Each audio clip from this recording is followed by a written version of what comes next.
فتح مکہ اسلام کی تاریخ کا روشن باب ہے۔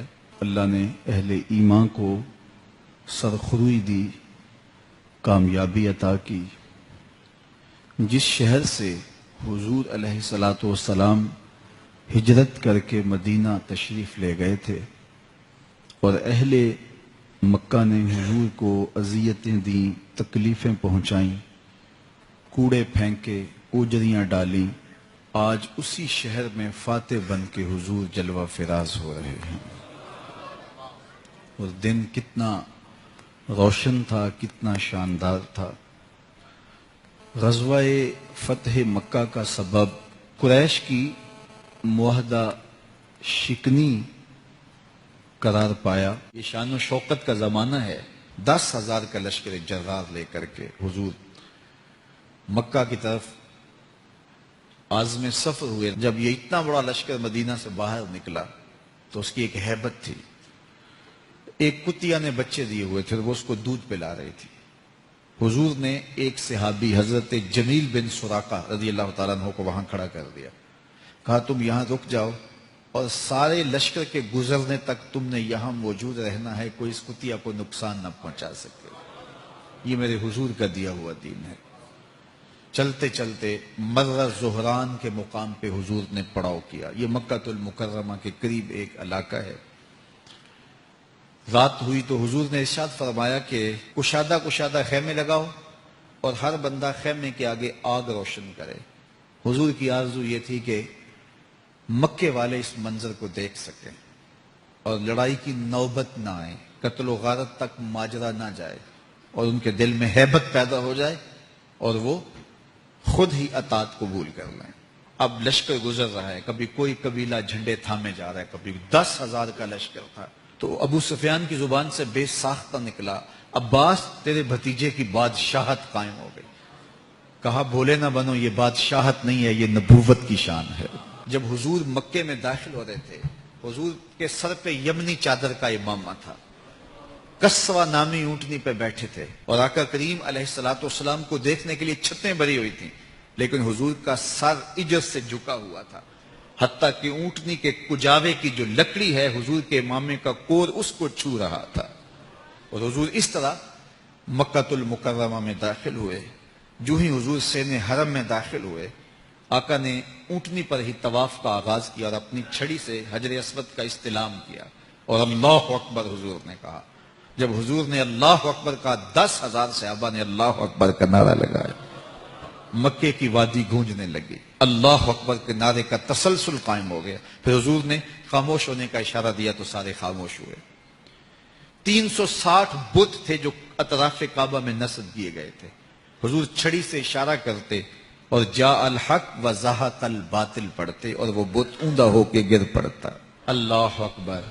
ادھر ظہر کا وقت ہو گیا، حضور فرمایا بلال کدھر ہے؟ حاضر کیے گئے، فرمایا کعبے کی چھت پہ کھڑے ہو کے اذان پڑھو۔ اللہ اکبر۔ بلال کعبے کی چھت پہ کھڑے ہو گئے۔ جب ہم اذان دیتے ہیں تو رخ کدھر کرتے ہیں؟ قبلہ کی جانب۔ اور اگر کوئی کعبہ کی چھت پہ کھڑا ہو تو وہ تو جدھر رخ کرے ادھر ہی قبلہ ہے۔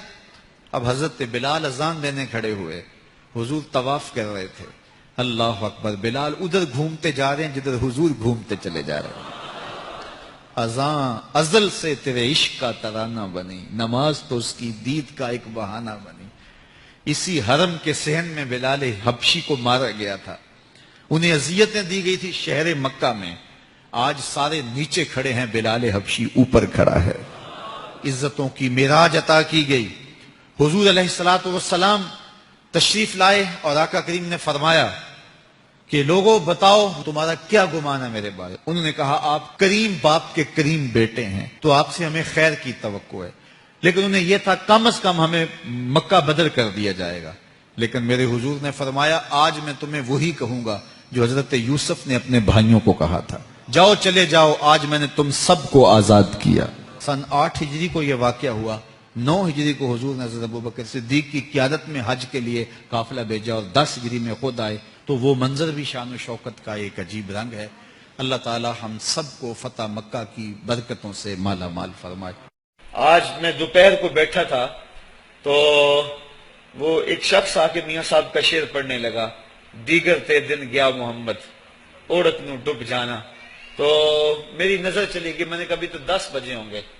تو میں نے کہا صبح کے 10 بھی بج گئے ہیں اور پھر 12 بھی بج جانے, پھر ظہر بھی ہوگی, پھر دیگر بھی ہوگی, اور اس کے بعد پھر شام بھی ہو جانی ہے. اب ہم دیگر تک تو پہنچ گئے ہیں, اب شام کے تدلکے بھی قریب ہو گئے ہیں, تو یہ دن ڈوب جانا تھوڑی دیر کے بعد. یہی مثال ہماری زندگی کی ہے.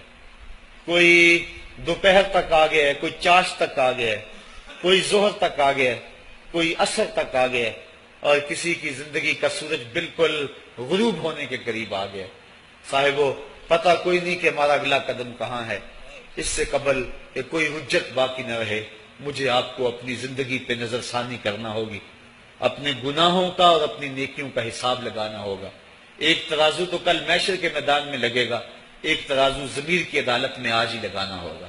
ہمیں دیکھنا ہوگا ہمارے پلے کتنے عمل ہیں اچھے, اور جو اچھے عمل ہیں ان میں خلوص والے کتنے ہیں, لوگوں کے دکھاوے والے کتنے تھے, رب کے لیے کتنے عمل کیے اور لوگوں کے لیے کتنے کیے. تو پھر ترازو لگا کے ہم نے اپنے اعمال نامے کو آج ہی تولنا ہے اور وزن کرنا ہے, اور اپنی زندگی کو نیکی کا حسن دینا ہے. وقت کٹ رہا ہے, زندگی لمحہ لمحہ موت کے قریب ہو رہی ہے.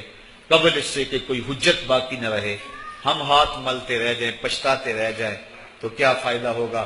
بلکہ میں نے تو پڑھا کتابوں میں, علماء لکھتے ہیں قیامت کے دن تو نیکوکار بھی پچھتائیں گے.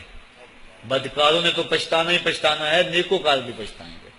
بدکار تو اس لیے پچھتائیں گے انہوں نے اتنے گناہ کیوں کیے, تو نیکوکار کیوں پچھتائیں گے.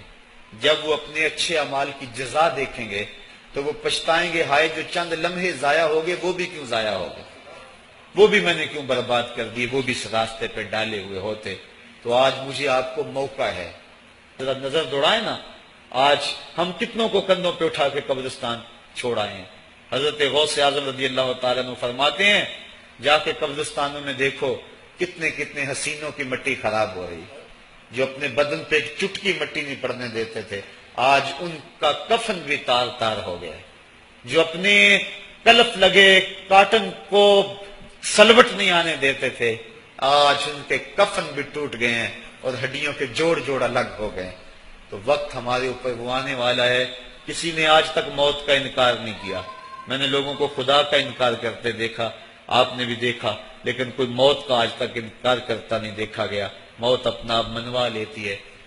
میں اور آپ موت کے بتدریج قریب ہو رہے ہیں. ہمارا اٹھنے والا ہر قدم ہمیں موت کے قریب کر رہا ہے. تو قبل اس سے کہ وہ وقت آ جائے اور کوئی حجت باقی نہ رہے اور ہم ہاتھ ملتے رہ جائیں, وقت پر کافی ہے ایک قطرہ بھی آب خوش ہنگام کا. جل گیا جب کھیت برسا می تو پھر کس کام کا, پھر تو پچھتاوا ہی ہوگا. آج ہم پچھتا لیں تاکہ زندگی میں حسن نیکی کا آ جائے. یہ میری آپ سے درد مندانہ اپیل ہے, گزارش ہے, اور میری آپ سے التماس ہے کہ یہ تھوڑی سی زندگی اللہ نے جو مجھے اور آپ کو ودیعت کی ہے, یہ بڑا تھوڑا سا عرصہ ہے, تھوڑا سا موقع ہے. یہ دنیا بوائی کا موسم ہے, آخرت کٹائی کا موسم ہے. جو بوائی کے موسم کو برباد کر بیٹھا ہے, کٹائی کے موسم میں اس کے ہاتھ کچھ نہیں لگتا. تو آج تخم عمل ڈال لیں. آج ایک بیج ڈالیں گے, کل 70 کاٹ لیں گے. لیکن اگر آج کچھ نہ کیا, اپنی سانسیں برف کی طرح پگھلا دی, تو یہ اس شخص کی طرح ہے جو پھٹے پہ رکھ کے برف کہہ رہا ہے کہ میرے اوپر رحم کرو. اگر تم نے میرے سے برف نہ خریدی تو میرا راس المال بھی لٹ جائے گا. ہمارا راس المال سانسوں کی صورت میں لٹ رہا ہے. اللہ مجھے آپ کو اپنی رحمتوں کا حصار عطا فرمائے.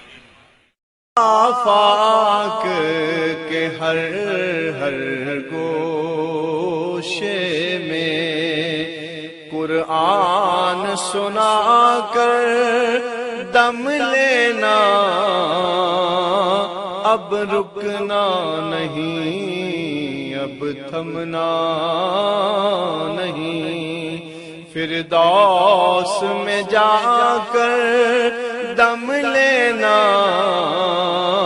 آفاق کے ہر ہر گوشے میں قرآن سنا کر دم لینا, اب رکنا نہیں, اب تھمنا نہیں. آفاق کے ہر ہر گوشے میں قرآن سنا کر دم لینا، اب رکنا نہیں، اب تھمنا نہیں، فردوس میں جا کر دم لینا، آفاق کے ہر ہر گوشے میں قرآن سنا کر دم لینا، اب رکنا نہیں، اب تھمنا